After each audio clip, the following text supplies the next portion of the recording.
In a picturesque village nestled among majestic hills, there lived a young man named Henry. Despite his polite and humble nature, Henry was poor and often overlooked by others. He had a small circle of friends in his neighborhood, but whenever they went out together, Henry noticed a stark difference in how people treated him compared to his companions. While his friends received respect and admiration, Henry felt invisible and unappreciated. One day, feeling particularly low, Henry wandered to a nearby river. With a heavy heart and troubled mind, he sat by the water's edge, pondering the unfairness of life. He couldn't understand why people seemed to disrespect others without reason, or why the world seemed to revolve around belittling and insulting one another.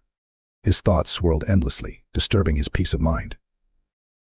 Overwhelmed by the negative treatment he'd endured, Henry decided to seek guidance from his old Zen master. This wise man, known for his ability to solve worldly problems effortlessly, lived in a grand monastery high in the rugged terrain. Upon arriving at the monastery, Henry found the Zen master deep in meditation, surrounded by a group of people seeking advice. Henry quietly joined them, waiting patiently for his turn. When the master opened his compassionate eyes, he began addressing each person's concerns one by one. When Henry's turn came, he approached the master respectfully, bowing low before kneeling at his feet.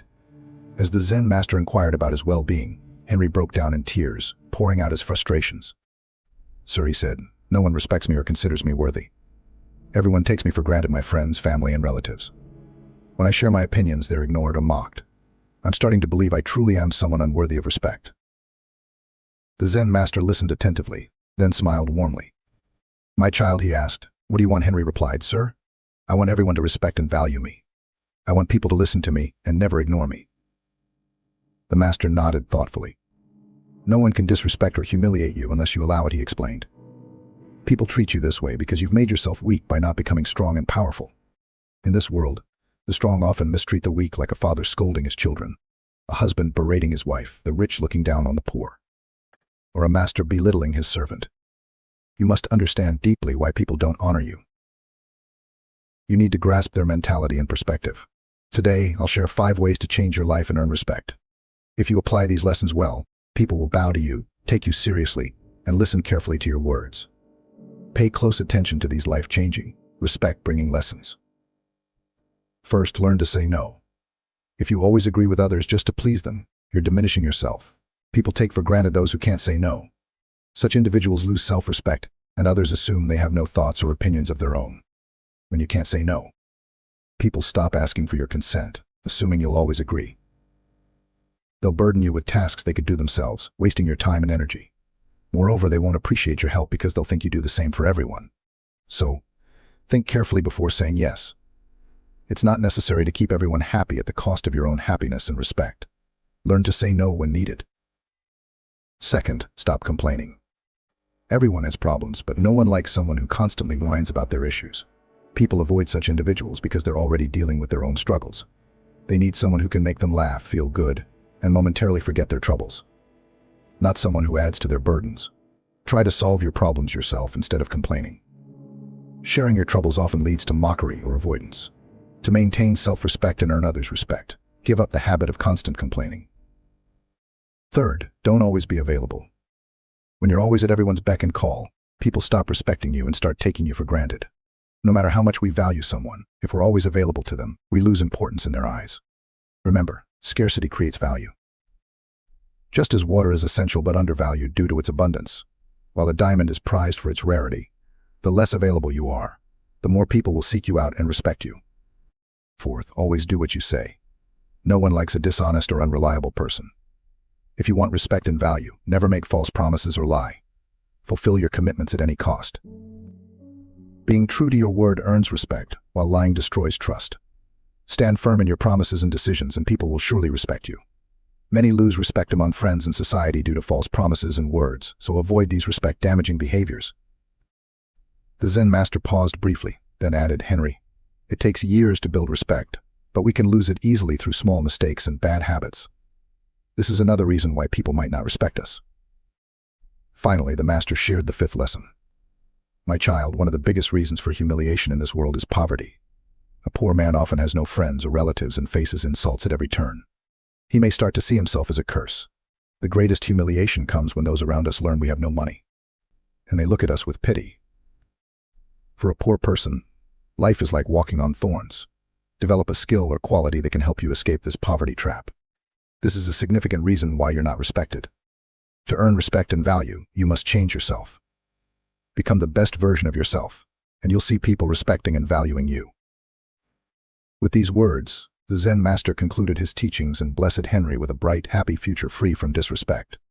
He then returned to his meditation. Henry stood up, deeply grateful for these 5 immortal lessons. He bowed respectfully once more and left the monastery. Determined to change his life, Henry began applying the master's teachings immediately. Soon he noticed significant changes that brought respect, honor, and value to his life. People started respecting and honoring him, seeing him as a man of high principles.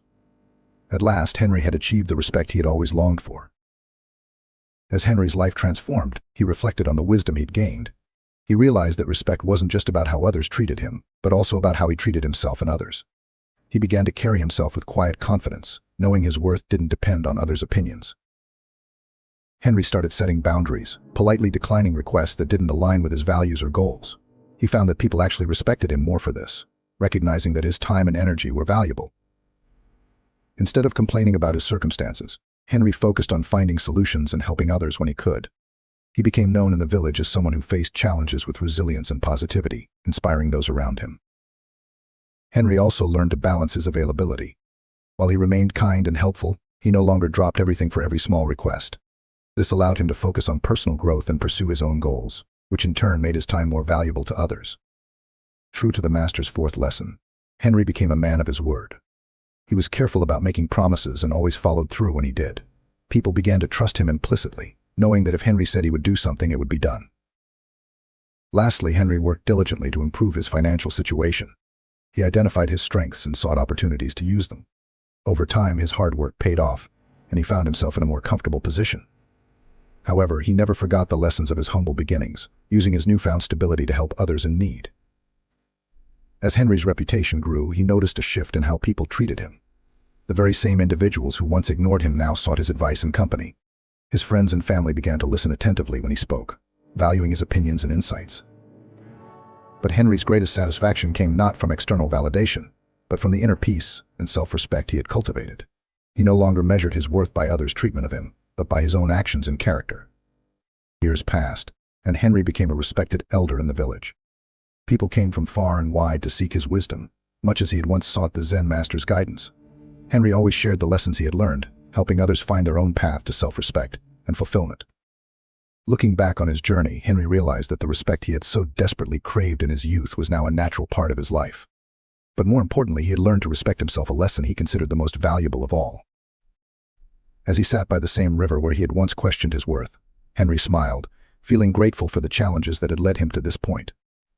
He understood now that respect wasn't something to be demanded or begged for, but something to be earned through one's actions, integrity, and treatment of others. And so Henry continued to live by the 5 lessons, not for the sake of gaining respect, but because they had become an integral part of who he was. His life stood as a testament to the transformative power of wisdom, self-respect, and perseverance, inspiring generations to come in the beautiful village among the hill.